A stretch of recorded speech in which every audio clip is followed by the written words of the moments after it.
Hi అండి. First time మన channel ఎవరైనా చూస్తే సబ్స్క్రైబ్ చేయండి, లైక్ చేయండి, గంటా సింబల్ నొక్కండి ఫ్రెండ్స్. వీడియో చాలా ఇంట్రెస్టింగ్ ఉంటుంది. ఫస్ట్ టైం వింటారనమాట. నేను కూడా ఫస్ట్ టైం అస్సలు షాక్ తిన్నాను. నీటిలో పాలకోవ తీయడం కానీ, కడుపులో నుంచి ఉంగరాలు కానీ, కడియాలు తీయడం కానీ ఎప్పుడైనా చూసారా? ఫస్ట్ టైం చూసాను ఫ్రెండ్స్. నాకే మైండ్ బ్లాక్ అయిపోయిందనమాట. అసలు షాక్ అయ్యి అలా నిద్రపోయి చూస్తున్నాను. అదేమి మాయ మర్మం కాదు ఫ్రెండ్స్. మళ్ళీ అది తీసేసి పక్కన వేసాడు లేనుకోవడానికి. డైరెక్ట్ తన కడుపులో నుంచి తీసి కర్మకు తెగని వాళ్ళకు ఏదైనా బాధలు ఉన్న వాళ్ళకి డైరెక్ట్గా వేలికి పెట్టేస్తాడు. అవి సంవత్సరాల నుంచి ముందు సంవత్సరం తీసుకున్న వాళ్ళకి కూడా చేతిలో పచ్చంగా అలాగే ఉండిపోయింది. బంగారు రింగులు కూడా దాని ముందు ఏమాత్రం సరిపోవు ఫ్రెండ్స్. అంత బాగున్నాయి అన్నమాట. చూస్తే చాలామంది నమ్మరు, చెప్తే నమ్మరు, కానీ చూస్తే మీకే అర్థమైపోతుంది. ఈ కమ్మగిరి కొండ మీద చాలా విశిష్టత ఉంది ఫ్రెండ్స్. ఒక్కొక్కటి చూస్తుంటే అసలు నేను మానవ లోకంలో ఉన్నానా అనేంత గొప్పగా అనిపించింది. దేవునిలో ఇంత సత్యం కూడా ఉంటుందని ఫస్ట్ టైం నేను చూశాను. నార్మల్గా కనిపించే ఈ రామ్మోహన స్వామి ఇంత సత్యమైన దేవుడా, అయ్యో నేను చాలా తైలగ్గా తీసుకున్నానేమో అనిపించింది నాకు. ఆయన పాదాలకు నమస్కారం చేసుకోవాలనిపించింది. అంత గొప్ప దేవుడు ఫ్రెండ్స్. కమ్మగిరి క్షేత్రానికైతే లక్ష్మీ నరసింహస్వామి కొండకు దిగి బాస్కాలు తీసుకెళ్తున్నాడు. పూలగంపలు, ఆకు పత్ర ఏమీ లేకుండా ఊరికే మల్లెలే కట్టాలన్నమాట దండ. ఈ సంవత్సరం మన కోరిక ఏదైనా తిరిగితే ముందుకు పూల బాస్కం ఎత్తానని మొక్కుకోవాలి. ఆయన అయితే ఏం ఒక్క రూపాయి ఆశించడు. మనకు చేయాలనిపిస్తే అక్కడ ఏదైనా అన్నదానం కానీ ఇలాంటివి చేసుకోవచ్చు. అయితే లక్ష్మీదేవమ్మ ఒకవైపు, ఈమె సద్దల లక్ష్మమ్మ ఒకవైపు ఉంటారనమాట. ఎవరి బాస్కం వాళ్ళకి ఇచ్చి అమ్మ వివాహానికి సిద్ధంగా ఉండు తల్లి అని చెప్పి వస్తారనమాట. అప్పుడు తెల్లవారుజామున పోయి ఆ అమ్మను తీసుకొచ్చి వివాహం జరుగుతుంది. వివాహానికైతే వాళ్ళని తీసుకొచ్చి వివాహం చాలా ఘనంగా చేస్తారు. ఆ తర్వాత సంతానం లేని వాళ్ళు అందరూ వరుసలుగా కూర్చోమని చెప్తారనమాట. ఒక్క రూపాయి కూడా వాళ్ళ నుంచి ఆశీడు ఫ్రెండ్స్. ఎంత సత్యమైన దేవుడు అంటే మనకు అక్కడే తెలిసిపోతుంది. డబ్బు మీద ఏ మోహం ఉన్న వాళ్ళు కాదా అనేది అప్పుడే తెలిసిపోతుంది. ఒక్క రూపాయి తీసుకోడు. పండ్లు అన్నీ కావాల్సిన సామాన్లన్నీ తనే తెస్తాడు.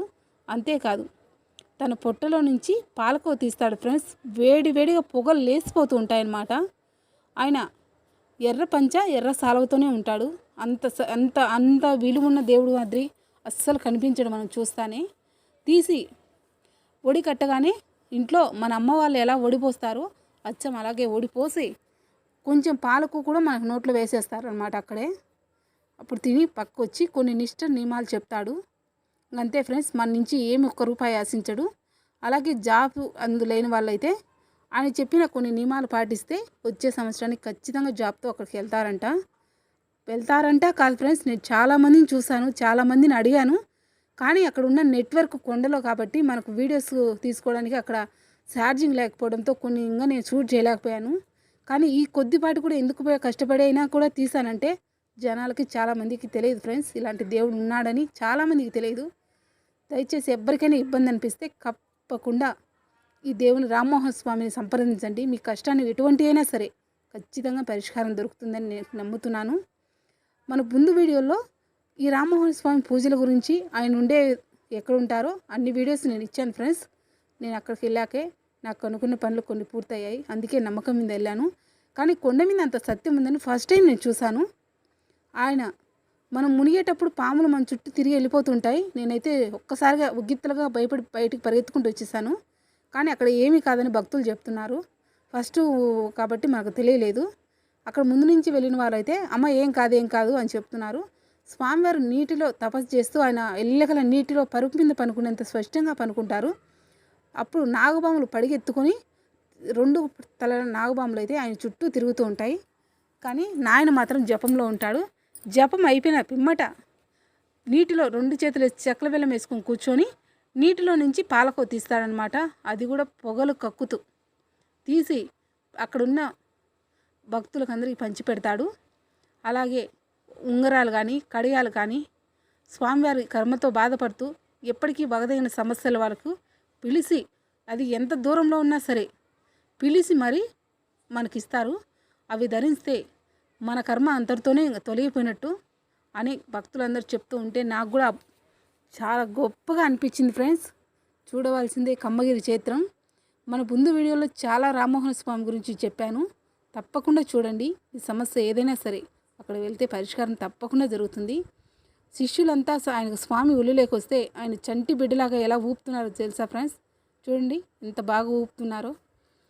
తర్వాత పూల బాస్కం ఎత్తుకొని స్వయాన ఆయన చేతులతోనే మేళ తాళాలతో స్వామి దగ్గరికి అయితే వెళ్తాడు. అక్కడ లక్ష్మీ నరసింహస్వామి అయితే ఉడుం రూపంలో మనకు దర్శనం ఇస్తారు ఫ్రెండ్స్. అక్కడ స్వామి ఒలిలోకి వచ్చిన వాళ్ళు కూడా ఉడుం నేల మీద ఎలా పాకుతుందో సేమ్ అలాగే పాక్కుంటూ దర్శనానికి వస్తారు. నాకు తెలియక ఈరోజు ఏదో కొత్తగా వింతగా చేస్తున్నారు బాబా, ఒకసారి వీడియో తీయంటే అప్పుడే నాకు స్వామి ఆ మాట అనడం తప్పు అనిపించిందో ఏమో భగవంతునికి తెలియక అన్నాను. కానీ కాలు అప్పుడే పెట్టిన కొట్టేసుకుంది నేలలో ఆ పేట్ల మీద. స్వామి నాకు తెలియక అన్నాను నాయన అని దండం పెట్టుకున్నాను. ఉడుంలా పాకుతూ ఆ పేట్ల మీద అలాగే వెళ్తారు స్వామి దర్శనానికి. కానీ వాళ్ళకి ఏమీ కాదు ఫ్రెండ్స్, చాలా బాగుంటుంది. అందుకే చేతులు ఎత్తి దండం పెడుతున్నారు చూడండి ఒకసారి. తప్పైంది స్వామి నన్ను క్షమించు అని చెప్పి మనకు ఉడుం రూపంలో దర్శనం ఇస్తారు. నేను కూడా ఆ దర్శనం ఫస్ట్ టైం చూశాను ఫ్రెండ్స్. చాలా కొత్తగా చాలా బాగుంది.